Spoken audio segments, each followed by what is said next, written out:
And but before that, I thought it pertinent to at least talk about what we are investigating. So when we are investigating a terrorism crime, what actually are we doing?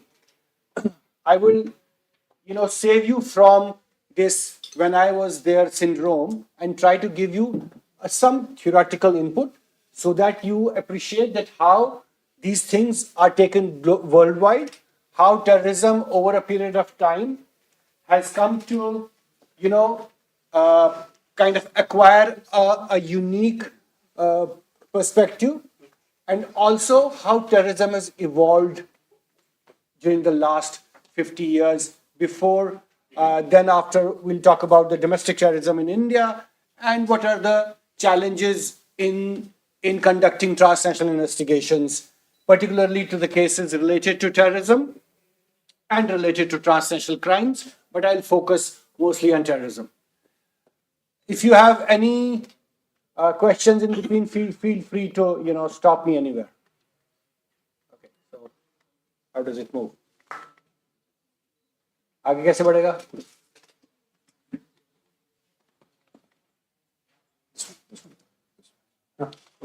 Okay.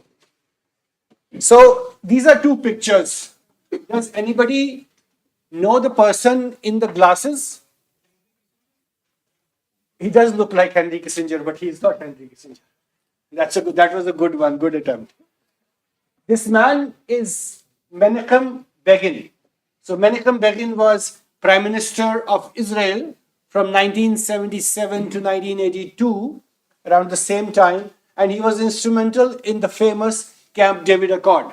So the Camp David Accord was one of the first accords when Israel and other Arab nations sat together and talked about having kind of, if not full diplomatic, but at least some bilateral relations with each other. And can you recognize the person, the first person on the glasses, with the glasses in this poster, which says wanted? Do you have any idea? Anyone of you have any idea who is he? So this is a list of the Imperial British Police, because Britain used to, UK was, Palestine was a UK colony, and in the sense a protectorate till 1948. And this is the list of Scotland Yard about their top, most wanted terrorists in 1946-47. And the person in the glasses was responsible for, blowing the David Hotel in Jerusalem in 1945, and the person is Menachem Begin.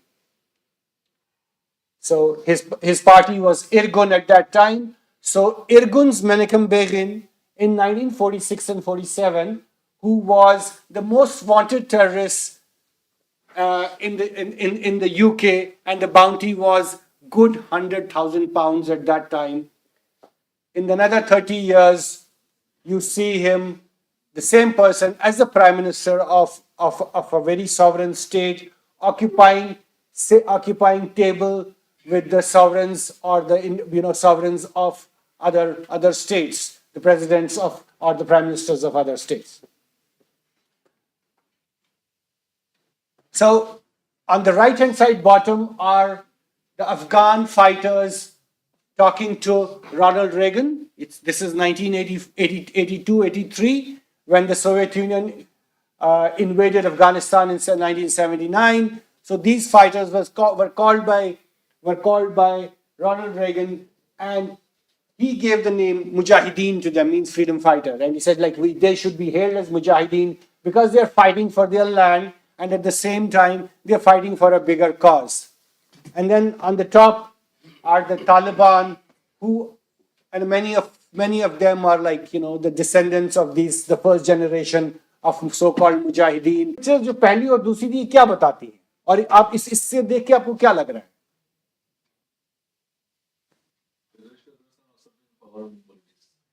Sorry, say it again. Terrorist organizations are usurping the powers and coming into politics.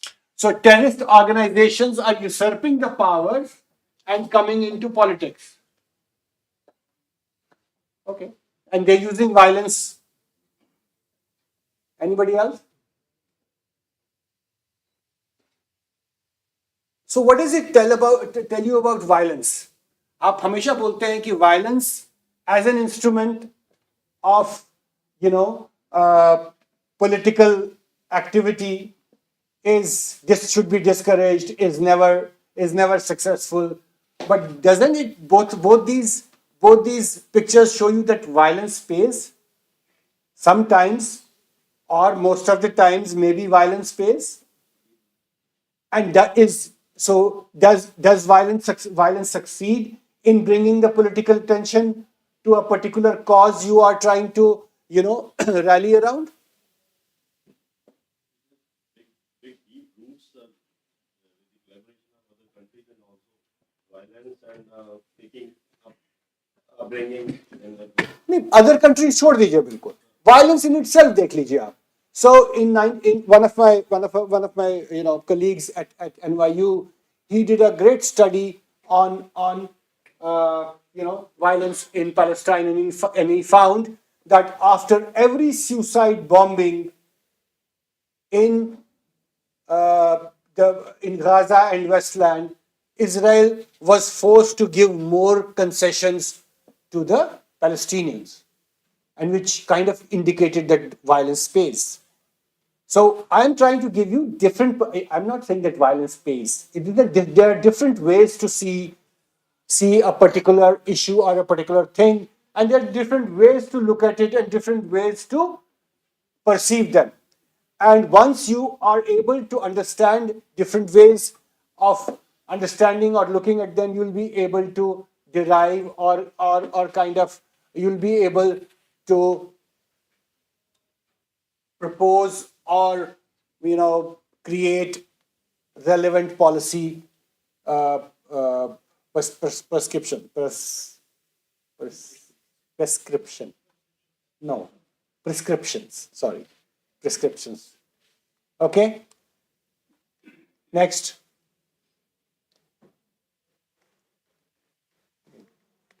Okay, so here is the classical definition of terrorism.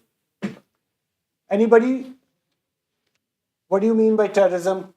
कोई अपनी definition बता सकता है उसको? What is your understanding of terrorism?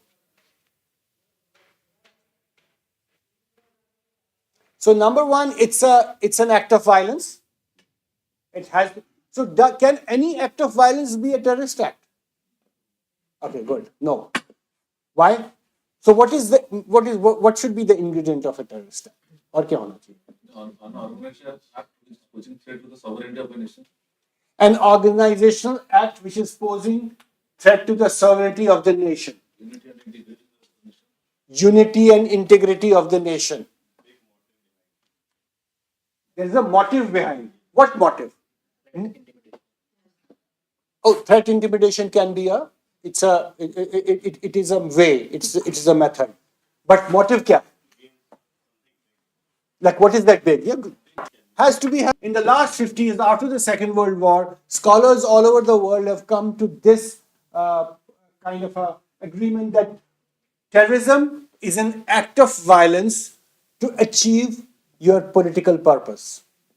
Every act of terror has to have a political. So it also tells you something great about when we talk about these terrorists are mad, violent people. They do indiscriminate violence. It is not indiscriminate. They are not mad, violent people. They have a political goal in mind, and it depends on an organization to organization. Some organization which is very sophisticated, like a proto-state, like Islamic State, or what is popularly known as ISIS. So ISIS had a complete bureaucratic structure, and the entire world was like, especially the West. West has this innate, I think, handicap of not understanding issues outside the West and then trying to categorize them without understanding the issue. They said mindless violence by ISIS. So when many of you who will go to their respective ATSs or try to do investigations of terror cases, you'll come to know there's a book written by one of the ISIS person. It's called Management of Savagery. So they use violence as a strategic tool. That the violence is to be used. There's something called tamkeen. Tamkeen in Arabic means consolidation. So they have chapters in how indiscriminate violence is to be used to consolidate your hold on a particular territory. So by using the words mindless violence and others, it's kind of, you're not doing justice to what the countermeasures you will prescribe, and second, it is not a full understanding of the issue in hand. So, and what is the biggest tool of terrorists? To scare people. And they use violence to scare people.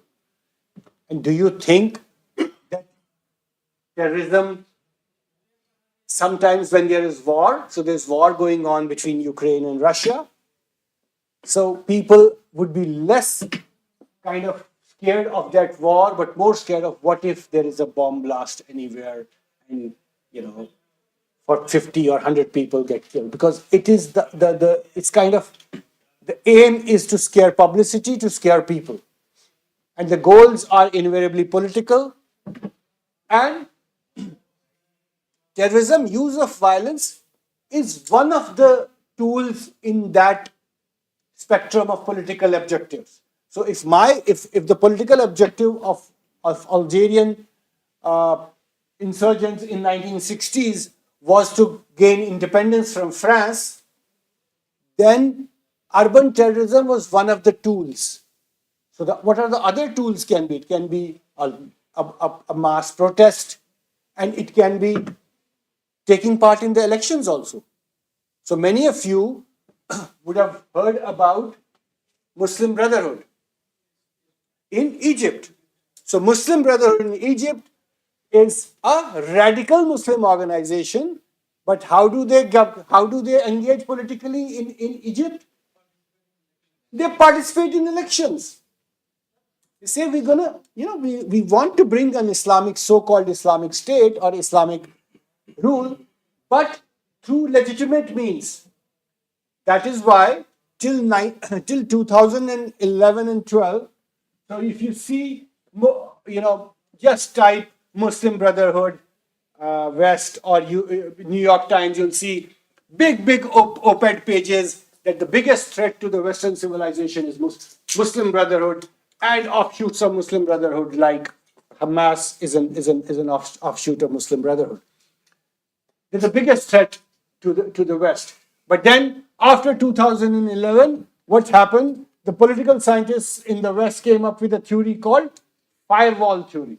So what was the firewall theory? They said we can use, because Muslim Brotherhood is, takes part in the election, was the biggest threat to the Western civilization, is now touted as let's cultivate Muslim Brotherhood kind of a political culture, because it will be used as a firewall against Al-Qaeda's so-called nihilistic violence, again,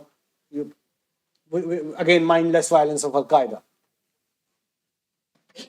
So what do you think is going on?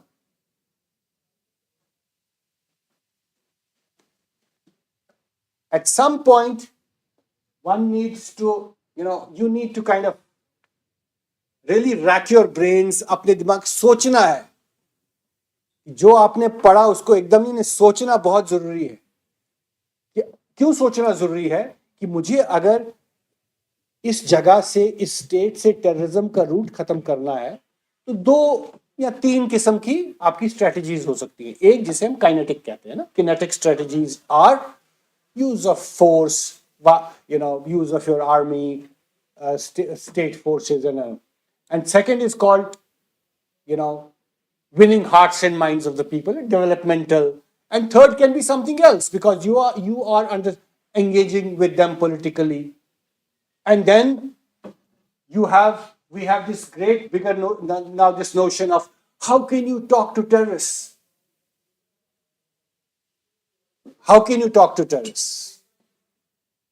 But you see the entire history, great nations, big nations, eventually have sat down to with the people. They would, they would declare as inhuman and our greatest enemies. They have sat around the table and discussed, if not solved, issues in hand. So I'm not educating any of them, but I'm just trying to give you a perspective that in this broad spectrum, violence is one of the tools, violence is one of the methods used by terrorists to achieve their political objective. And then we have made so much of this about terrorism that it's the biggest threat to humanity, biggest threat to our democratic values. Is it actually? Next. So this is an interesting study done in the next. ये हो नहीं रहा है इससे. Okay. और बढ़ाइए इसको आगे करिए. और थोड़ा आगे एक और क्लिक कीजिए. So this is a study. एक और click. Who's doing it? I don't know who's doing it. कौन कर रहा है? आप इसको एक बार नेक्स्ट करिए. और ये चल क्यों नहीं रहा है?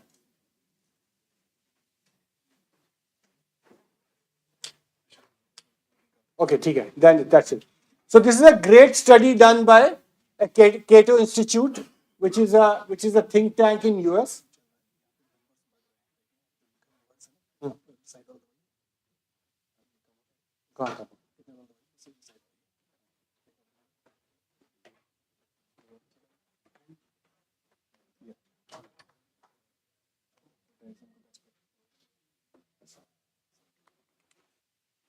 Okay. So this is the risk. This is the risk of dying in the United States. So 1 in 200 people will die of smoking. 1 in 14,000 or 15,000 of a homicide, means a murder or an attack on you. 1 in around 1.5 million in an animal attack. 1 in 27 million on a native-born terrorist.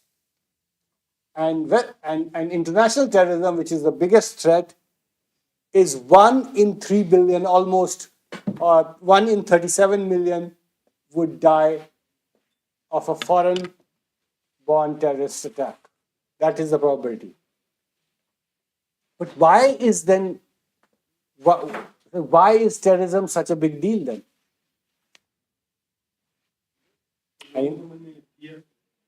लोगों के मन में fear है. Very good. Yes. Would be that one. Say. वो एक कौन है, वो एक ही सभी के मन में चल रहा है भी भाई. अब वो भी है कि there is a very psychological thing कि वो एक मैं तो नहीं हूँ. Uncertainty. Yes. Uncertainty is important.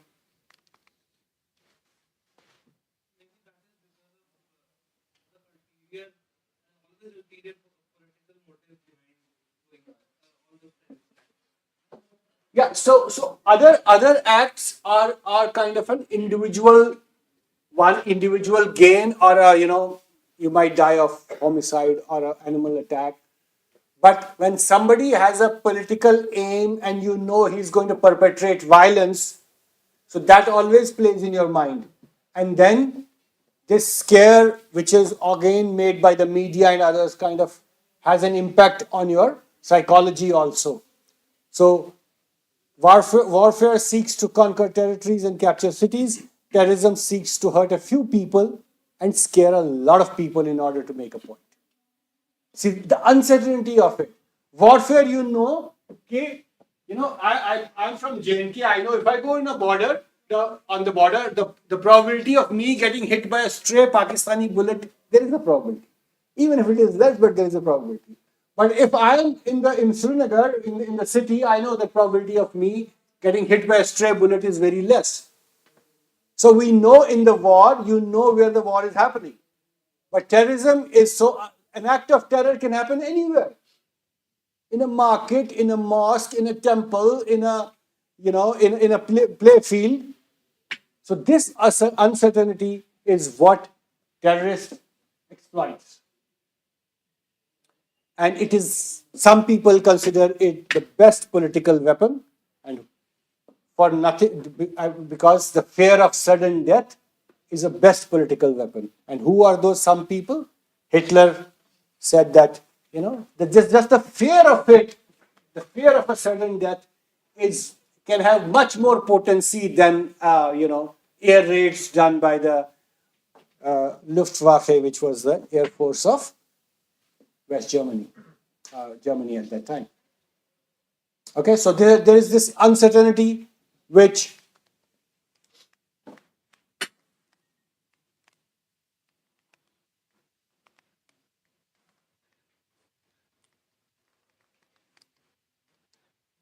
कोई अनसर्टेनिटी नहीं है इसमें हम मैं सर्टन होगी ये नहीं चलेगा सो दैट्स व्हाई इसमें कोई अनसर्टेनिटी नहीं है ये आप वहां से कर दीजिए नेक्स्ट उसको नेक्स्ट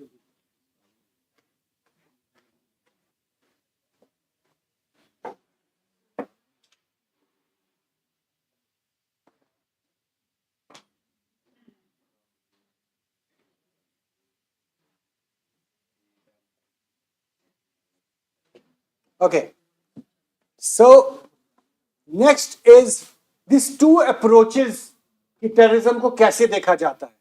मैं चाहता हूं, well, eventually तो आप ही की मर्जी है कि क्या आप do you want to pay attention or not. मैं चाहता हूं इन दो चीजों पे आप attention पे करें क्योंकि this is how you will always see people, scholars, policy makers. You are going to be policy makers and you are going to be the counter terrorists.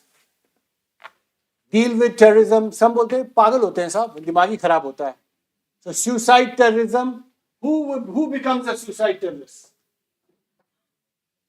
What is your opinion? Like कौन होगा जो बीच में बहुत evidence भी आया था कि साहब इनको पहले नशा दे देते हैं. They do some drugs then become to suicide terrorism. So what do you think? Who becomes a suicide terrorist? Overly motivated. Overly motivated. Overly motivated.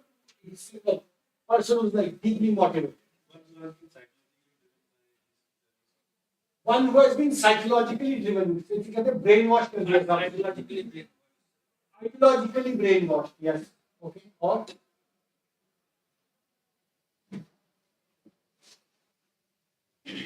so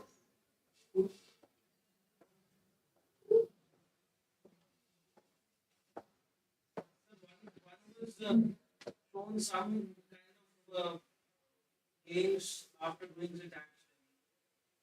sorry. One. Psychologically brainwashed in the sense that if a person commits a suicide or something. You will go to Jannat and you will go to paradise and have 72, who's and others. Yeah? That's a very common perception. Okay. So what happened? There is a Project Harmony. So Project Harmony is CIA's one of the one of the most flagship projects. So what they did, they interviewed 172 terrorists who were 1,072 terrorists or Al-Qaeda terrorists who were recruited as suicide bombers, but the suicide, the jacket didn't go off, or they could not go and actually do the act. They were arrested before. So they conducted 1,072 interviews of 1,072 Al-Qaeda, Taliban, different, other who were under in the U.S. captivity all over the world, Iraq, Afghanistan, in Cuba, what's that island called? Guantanamo Bay, and others. What was the result? Not even one talked about Jannat and Hood and everything. They all of them, most of them were college-going, were college-going people. Around 5% had family issues of they'll get money. Less than 5% had a traumatic childhood. People like Gerald Post and others, you will read if you मौका मिलेगा पढ़ने का terrorism का बारे में. There's the Gerald Post and Crenshaw and others who say that terrorism is a behavioral issue. Less than 5% have childhood trauma. More than 90% people saw it as a cost benefit thing. They saw it as a cost benefit analysis. That this act of terror, this act of suicide bombing is going to give me and my organization this much of benefit. So who will do the cost and benefit analysis?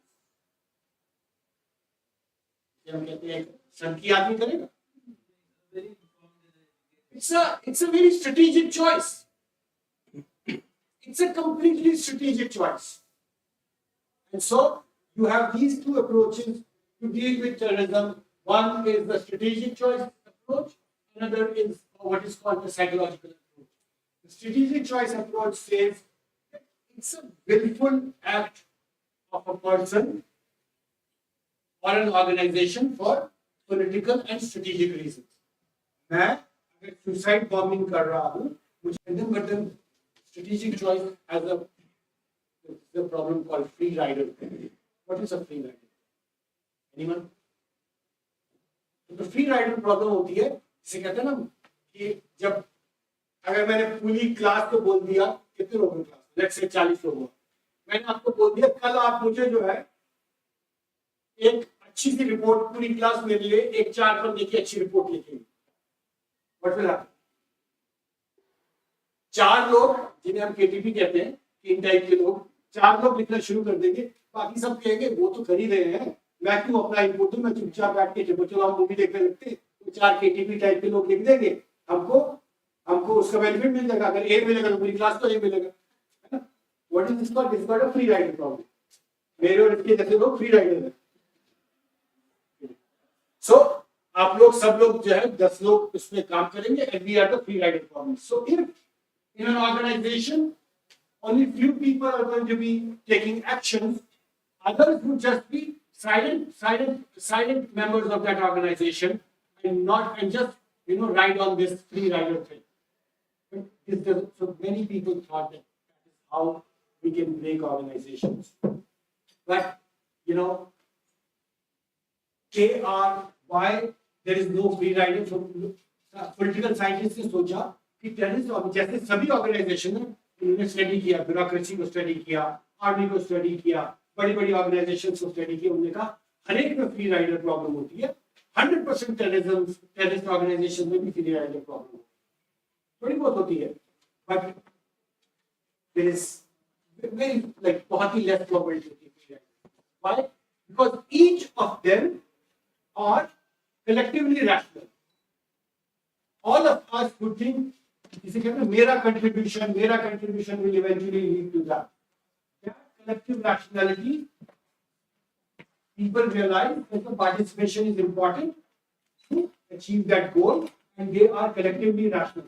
वो collectively जो है, हर एक आदमी अपना individual वहाँ पे एक individual अपना वो लेता है, decision लेता है towards the collective good of the organization. फिर बोला कि who are rational, who think strategically, if they can think about their organization in such a collective way, हम लोग क्यों नहीं? Why doesn't bureaucracy do it? Why doesn't other organizations do it? Why is redundancy in these organizations? Well, that's a matter, that's a subject for another class. So the idea is to tell you that they do cost benefit analysis. And then there is what are these suicide bombings, attacks? These are coercive bargaining. Coercive bargaining, it is done at every level, political level. When you are doing nuclear strategy, coercive bargaining is the key. Okay, what is coercive bargaining? मैंने अभी attack किया है, अगर अब आपने कश्मीर में ये नहीं किया तो मैं दूसरा अटैक भी करूंगा. So again there is a bargaining happening. And then let me kind of thoda sa. So India and Pakistan both have nuclear weapons. Pakistan बोलता है कि अगर आपने ये नहीं किया तो मैं आप पे न्यूक्लियर वेपन डालूंगा। आपको क्या लगता है, इंडिया डरेगा उससे? क्यों नहीं डरेगा? इंडिया के पास है, बोला रिटेलिएट करूंगा। फिर पाकिस्तान बोलता है कि नहीं मैं तो पागल हूं, तुम रिटेलिएट करो नहीं करो, मैं तो तुम पे 4 न्यूक्लियर वेपन्स डाल ही दूंगा। सो इंडिया कहता है कि ठीक है देखता हूं। So they go and you know what is called the battlefield eyes, वो सर्वे करते हैं, देखते हैं ऐसे बोल रहा है क्योंकि बॉर्डर्स पे तो इनके कुछ लगा ही नहीं है। So I am not deterred, but then what Pakistan says is that I am going to use my short, there's something called tactical nuclear weapon, means chota nuclear weapon, which is like very low yield.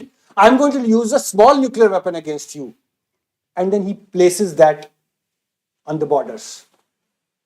You see, you're like, okay, so they have done something. Now, but the thing is, well, they have placed it, but the direction is not towards India. And the next is, okay, I go and place it on the Amritsar border, what is called a small Nasser missile pointed towards Amritsar and Gurdaspur, that if your conventional forces come into Pakistan, because Pakistan is conventionally inferior to India, if your conventional means आपकी army अगर आती है, तो मेरे पास कोई चारा नहीं रहेगा, मैं आप पे न्यूक्लियर वेपन यूज करूंगा। और ये मेरा देखिए मैंने आपने लगा के भी रखे, then you're like it is a deterrence, लगता है कि हाँ नहीं करेगा, हो सकता है और पागल है, कहेगा हो सकता करेगा, फिर हम रिटेलिएट कैसा करें। So this is coercive bargaining, और उसमें coercive bargaining में एक होती है गेम ऑफ चिकन। दो आदमी, मेरे पास गाड़ी है, आपके पास गाड़ी है, हम कहते हैं देखते हैं किसमें कितना दम है, हम दोनों कहते हैं एक दूसरे के बिल्कुल स्ट्रेट आएंगे, देखते हैं कौन पहले मोड़ेगा। तो हम आते रहते हैं, हमको पता है हो सकता है ये मोड़ ले, हो सकता है मैं ये मोड़ ले, ये देखता है कि नहीं ये तो कश्मीरी डरेगा, यही मोड़ लेगा पहले। So you are doing an analysis, और तुमको या तो आप मोड़ोगे या मैं मोड़ूंगा। बट इमेजिन उसने देखा कि ये तो पागल कश्मीरी है, इसने अपना हाथ जो है स्टीयरिंग के साथ बांध के रखे हैं, पूरे बांधे हुए हैं, और अब ये मुड़ नहीं सकता। What will he do? मोड़ लेगा। So this is the game of chicken. This is what coercive bargaining is. कि मैं, so that is why, again it's a different topic, democracies are supposed to be good in coercive bargaining. Why? कि India China को कह रहा है कि देखिए अब आप यहां से नीचे उतर जाइए, क्योंकि तुम तो अथॉरिटेरियन रजीम हो, you don't have to go to elections, but if you don't go back to your original position, I will face an audience cost. What is my audience cost? I will have to go back to the elections, and my people will say, well, आपकी इतनी land चली गई है, आपने कुछ किया नहीं है, तो इसलिए हम आपको हरा दूंगा। So Indian democratic leader would say, listen, I don't have any other option. You will have to go back, otherwise I'll use force because I will face an audience cost. Whereas the authoritarian regime doesn't face an audience cost. They don't have to go there. That is why this concept of audience cost is important. So that is how coercive bargaining happens. And terrorists use these coercive bargaining very strategically. If you don't stop your settlers in the West Bank, I'm going to start Intifada 3. There's a coercive bargaining happening. Sometimes Israel will give in, other times Israel won't give in. And then there is another approach which says, no, these terrorists, they are not strategic people. They are just, they're psychological forces who, work on them. They have their psycho. There is no strategic logic. Their psychologic is us versus them. Islam greater than and infidels, and they are mad and they don't think rationally. So over a period of time, and then individual unne kaha ki ye split personality hote hain, that is why he becomes a suicide bomber and others. So over a period of time, like there's been enough evidence to show that psychological approach is on a weak footing. There might be individuals who do that. Individuals हो सकते हैं जो ऐसे होंगे. But overall, just kind of seeing it as a completely psychological phenomena is too much of an overgeneralization. ठीक है? Okay. So I'll just give you a historical perspective.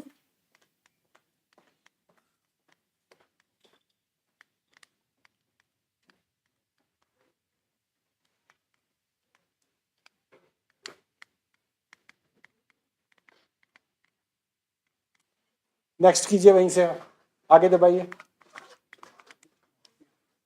Okay. So, as I said, terrorism is not a new phenomenon. It has been used since the times immemorial. Terror has been used to achieve political ends as early as the first century AD.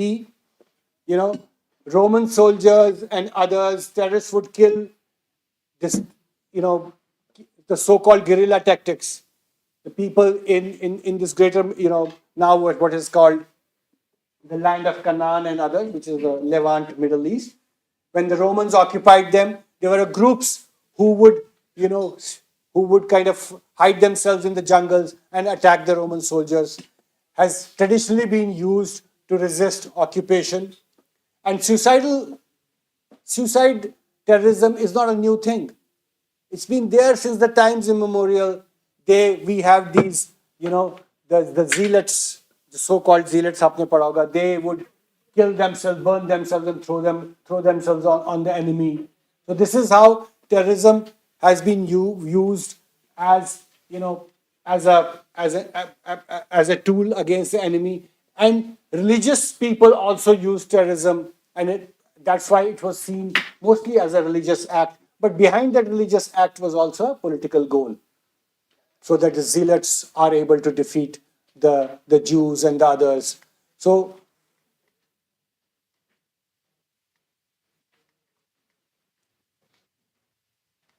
अब बता दीजिए किस तरह point करना है.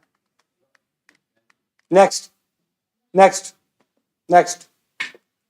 So, in 20th century, what happened? Terrorism was all over the place.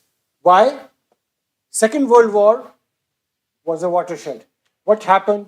In 1942, all the Allied commanders and the political executive, they sat together. They said that, Japan and Germany and others, they are running over our colonies. Japan ran over all the colonies in Southeast Asia, came up to Burma, and came up to the northeastern part of India. And so they, led by Roosevelt, they said, okay, this Atlantic Charter was signed, which was a watershed. They said, after the Second World War, if the Allies win, we will give right of self-determination to all the colonies. So this created a great kind of a euphoria in the colonies. That is why people like Mahatma Gandhi and in many African countries, in many Asian countries, gave a call to support the Allied cause. Why? Because one, we are fighting against the fascists, and second, after this, there's a promise of independence. There's a promise of end of colonization. The defeat of Western powers, and then Second World War was also a great, stimulant to these anti-colonial movements. The very fact that a yellow man was defeating white man was a great revelation that the West is not indispensable and the West is not it is not something that can be defeated. So it demolished the myth of white superiority. And this proved as a great stimulant to the anti-colonial movements in different parts of the countries. And the promise of self-determination by the Atlantic Charter also added fuel to the fire. And in Asia and in Middle East, after the Second World War, Great Britain said that we are not backing off. 1945, they said, no, we will not give up our colonies. So it fomented anti-colonial movements in almost all the colonies of UK and France. So you had these anti-colonial movements who were branded as insurgent movements and branded as the terrorist movements. So civil wars started happening in different parts, and then the defeat of France. He said earlier Japan was defeating them, but now even the local forces are able to defeat them. So it again busted the myth. So you had anti-colonial protests in Algeria, Malaysia, Southeast Asia, almost all parts of the world, wherever there were British colonies. And again, as I said, Irgun, which was a Jewish organization, they kind of gave new dimension to these anti-colonial protests by targeting their symbols of prestige. They targeted the David Hotel, which housed the British Foreign Ministry in Jerusalem. They targeted British offices in Jerusalem and Middle East. So this became a new kind of a mode of protest, and suddenly they realized that the more the publicity they got, the more people got interested in their cause. So suddenly countries which had nothing to do with colonialism and others started, focusing on these issues because of the publicity. They started putting pressure on UK and other imperial countries. So it is the kind of the stimulant was the Second World War and the Atlantic Charter, and you had these anti-colonial movements in different part of the country. So it also kind of triggered. India was fortunate to have independence, get its independence in 1947. So Second World War was a kind of a watershed in these anti-colonial movements, which later turned into civil wars and then use of violence against the legitimate governments. In India, let's talk about now the early kernels, like where does the so-called domestic terrorism threat emanate from? So what happened when the British came in? There was who was ruling? So the Mughals were ruling, and there were Muslims who were ruling. Suddenly, with the advent of British, there were loss of privileges amongst the Muslims. So suddenly there was like one day we are the ruling class, and then suddenly we lost all our privileges because British came in, and with British also there was a parallel movement which came, was a rise of Hindu landlords.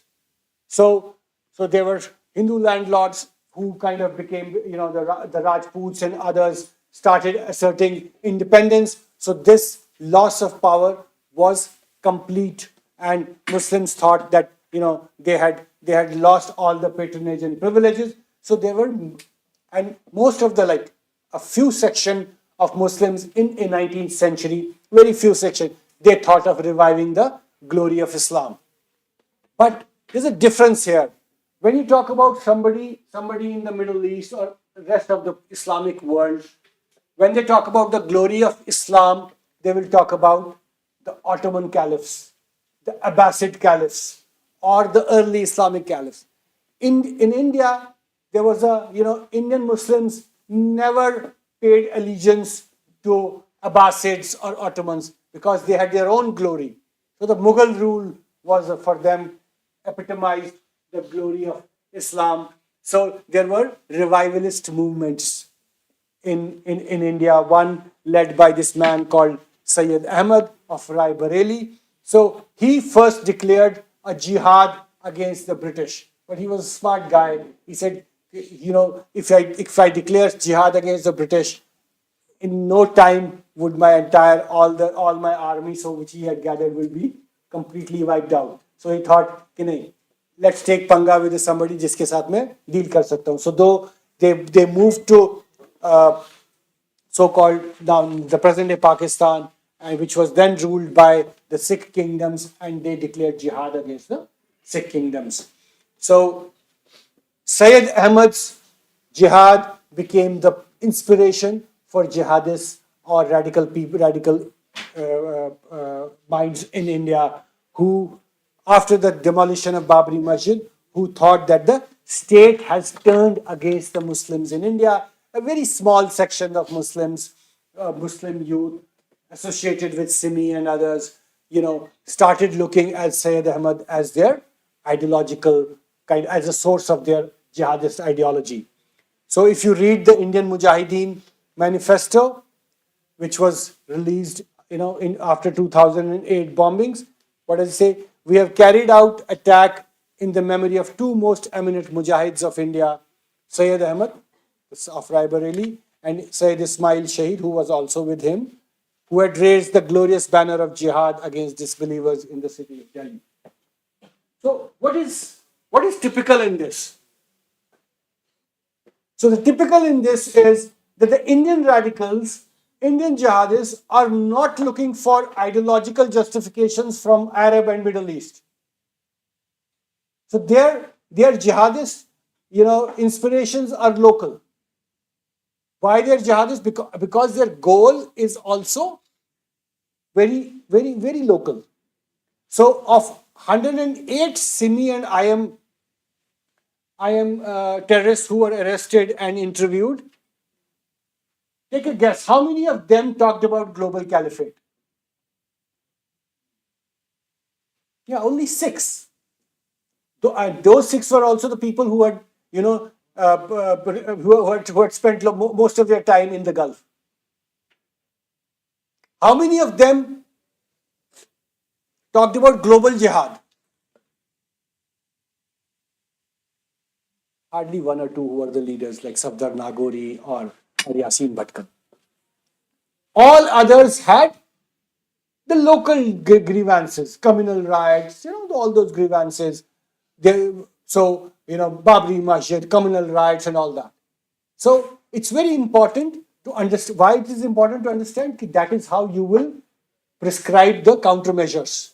It's very important to understand what are the jihadist justifications of local jihadists in India. But having said that, things are changing because of the so much rampant social media and internet being the primary source of now radicalization. Some Muslims in India are also getting kind of exposed to this global phenomena. Next, please. Next. Next. Okay. So, what happened? What was the course of why did some section of very minute section of Muslims in India veer towards violence? So India and Pakistan, the root was two-nation theory. What is two-nation theory?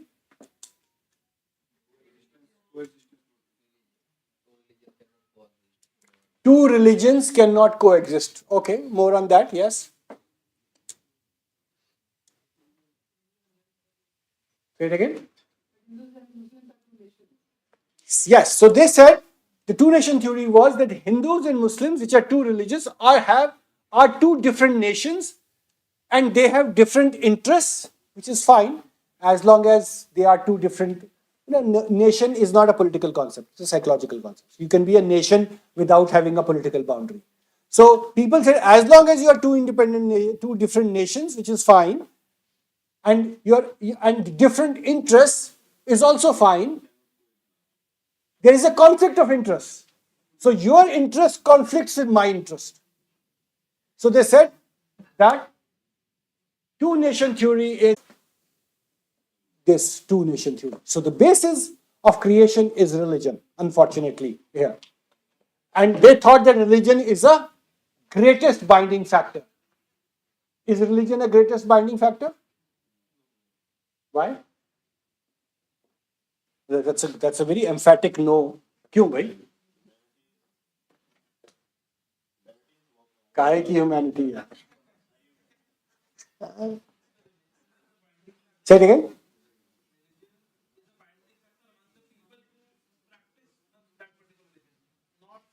No, my mother, my father practice Islam, but they don't feel close to a Muslim of Afghanistan or a Kazakhstan. Why is religion a binding factor? Or if religion is not a binding factor, why not? Okay, some will say culture is more binding factor. In India and Pakistan scenario, was religion a binding factor?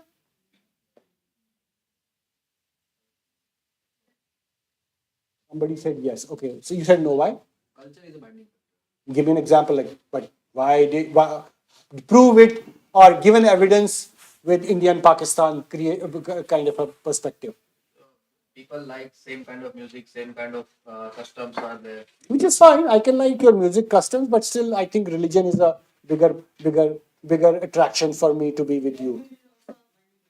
Language is also a binding factor, but I will say, okay, language is a binding factor, but still, language can be a binding factor, but religion will trump over language. It's fine if I speak Sindhi and you speak Punjabi, but I'm not gonna be with a Punjabi Hindu or a Punjabi Sikh. I'm gonna be with a Sindhi Muslim. Wonderful. So the very fact in 1971, a Mukti Bahini soldier was firing at a Pakistani soldier and both crying what? Allahu Akbar. So that was the ultimate death of two-nation theory. That a Muslim soldier, Muslim Mukti Bahini volunteer, shooting or firing at a Pakistani Muslim soldier, and what was the war of cry on the both sides? The religious war of cry was the God is great. Allah is great. So to the political scientists of the subcontinent, that was the ultimate death of two-nation theory as a political concept. Again, you have to understand, religion can be a binding factor. It is a binding factor, but when it comes to as a political concept, political binding factor, one has to be, very careful. If religion was a binding factor and a political binding factor, then you would not see Syria and Jordan, against each other. Then you would not see Qatar and Saudi Arabia and other nations imposing embargo on Qatar. Same religion, not only same religion, almost same sect, same so-called same subsect. All professing slightly, Wahhabi version of Islam. So what happened post-independence? Most of the Muslims who stayed back in India, so Muslims had struck a bargain with some political parties in India, especially Congress. They said, okay, we will support you as long as you give us security. And this is, when I say all this doesn't mean that when I say Muslims in India, doesn't mean like every Muslim in India. It means that some Muslims, leadership, they struck a bargain, political bargain with that. You give us security, we will help you electorally. But 60s and 70s, there were, very horrific communal riots. And suddenly Muslims some Muslims, kind of had a rethink over this bargain. Is Congress is it able to protect our interests? So in the late 70s and early 80s, you saw Muslim electorate shifting its allegiance from Congress to certain regional parties who promised them security. Like, okay, if certain party comes to power in UP or in Bihar, so we will not let communal riots happen. So you see this shifting of political loyalties away from Congress. Why? Because they thought that Congress is not able to keep their side of the bargain. And the demolition of Babri Masjid kind of and this narrative of atrocities on Muslims played a big part in certain fringe of Muslim youth in the late 80s and early 90s. Now they thought that the jihad or raising violence against the Indian state is legitimate. Why did you think that? Why did they just thought after the demolition of Babri Masjid? Why not before? You understand that Again, this is not a class of Islamic or Indian Islamic theology, but in the Muslim scholars in India and in the South Asia have always declared, there's in the classical Islamic theory, there is a, how do you have to declare a particular country as something. The declaration is the abode, the land of faith, Darul Islam, and the land of war, Darul Harb, and land of peace, wherein you do treaty with the, though it is not a Muslim country, but you do treaty with with that country, and it becomes an abode of peace. So India, right from 19th century, the scholars in India have always categorized India as Darul Aman or Darul Ahad, means the land of treaty and the land of peace. So what does it mean? So in the Darul, if again, when I talk about Darul, it doesn't mean, it's a section of Muslims, section of scholars who do that. It's not that everybody follows it. Nobody would, 90% of the Muslims would not know about Darul Harb and Darul Aman. So if it is a Darul Harb, then the jihad against the government becomes mandatory. But if it is a Darul Aman or a Darul Ahad, then you cannot use violence against the state. So there was a religious sanction against using violence against the state. So even these young Muslim boys of Simi, when they wanted to use violence, they would get a pushback from the society that violence. So okay, you're talking about Simi as this Muslim organization, but you're going against the very core of classical Islamic theory. You cannot use violence in the land of peace. So there was this, there was this kind of a dilemma, or there was this vacant space, that what are the justifications of jihad in India? So the justification of jihad. So you know something about the. You want me to talk about like 2 minutes defensive jihad and offensive jihad? No? Yes? So there are two kinds of jihad in the Islamic classical theory. One is offensive jihad, another is defensive jihad. So offensive jihad is to be led by the leader, the so-called leader of the Islamic State or Islamic country. He leads the jihad, and only his army takes the part in that. And the second is defensive jihad, which means that if a foreign force invades a Muslim state, then this jihad is a defensive jihad, and it becomes incumbent on each one of us, each one of you, if you are Muslims, to fight the jihad. So it becomes fard ain, means individual obligatory duty.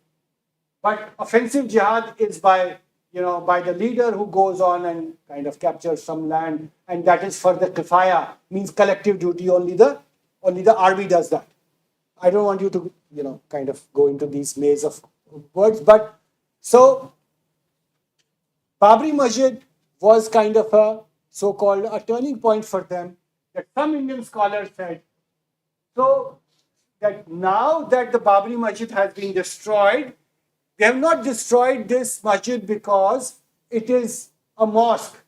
They have destroyed this masjid because they want to destroy Islam in India. So this is an attack on the Islam in India. So once this is an attack on the Islam in India, it is a defensive jihad now. It becomes individual duty of everyone to do jihad against the state, because this is for the defense of Islam. This is a similar argument which Abdullah Azam gave for Afghanistan. So some Indian scholars, especially Abdul Alim Islahi, a very, one of the most prominent jihadist scholars in contemporary India, he said that now the jihad against the state is legitimate. Why? Because now you are not fighting a government which is a government of Darul Aman. We are fighting the government which is attacked. It's an attack on it is not an attack on Islam, Muslims. It's an attack on Islam. So this fringe group of Simi Again, there were, they got support from Pakistan, and then there were two ways of, there were two groups within the Simi. One who thought of doing some kind of a political action, others who thought we should take to violence, and this group eventually we eventually gathered together and became Indian Mujahideen in the late 90s and early 2000s.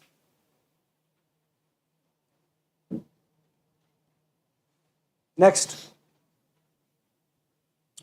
So, the history. Okay, you want to break? Time is over. Okay, the faculties. So I will wrap it. I took pretty long.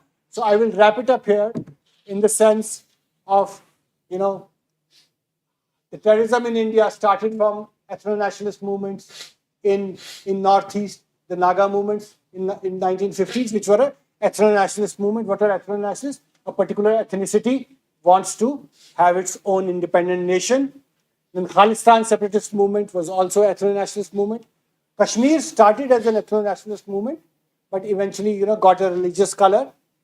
And then in 90s and early 2000, as I talked, there was a, homegrown groups in 90s and 2000, which is Indian Mujahideen and Simi.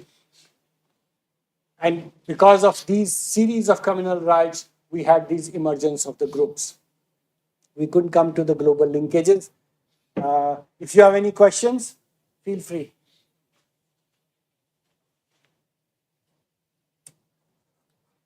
No questions? Thank you. That is it. Sorry, I couldn't come to the...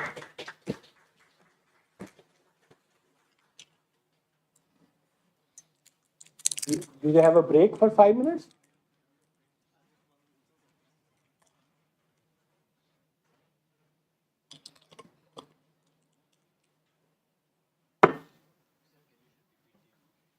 Yeah, it's here with you guys.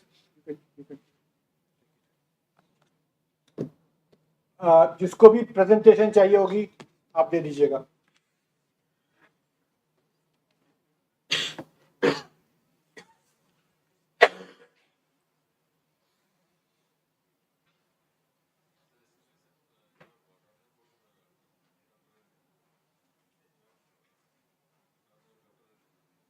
Yes, I've done my doctorate on religious ideologies and how ideologies are interpreted by terrorists, how they interpret religious ideology, and how does it lead to violence. Thank you.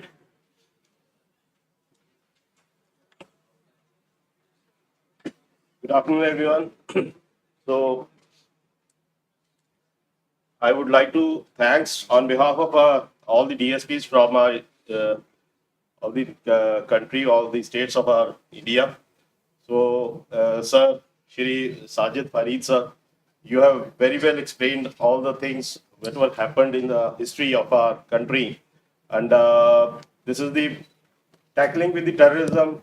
Terrorism is there in where many of the states have faced this very unfortunate part of this terrorism. Even I am from Punjab, I have seen much more. So you have very well explained and how to tackle this. And now we are a developing country and we have helped for this this unfortunate matter of terrorism. So I hope it would not be happened in other developing our future. So we are here as a part of enforcing agencies. The much more burden is with us to tackle such like circumstances which are communal and not matching the uh, behavior.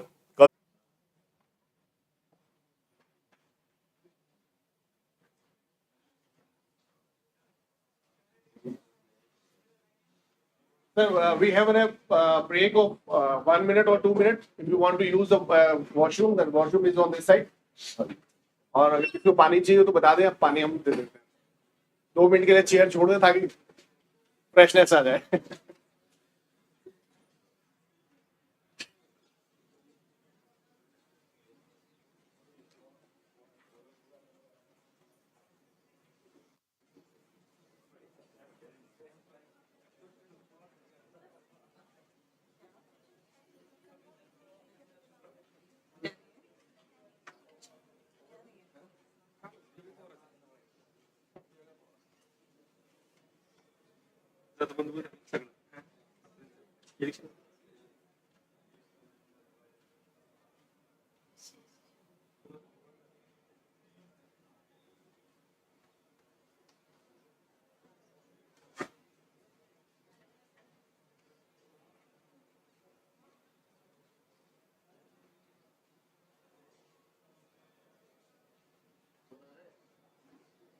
Huh?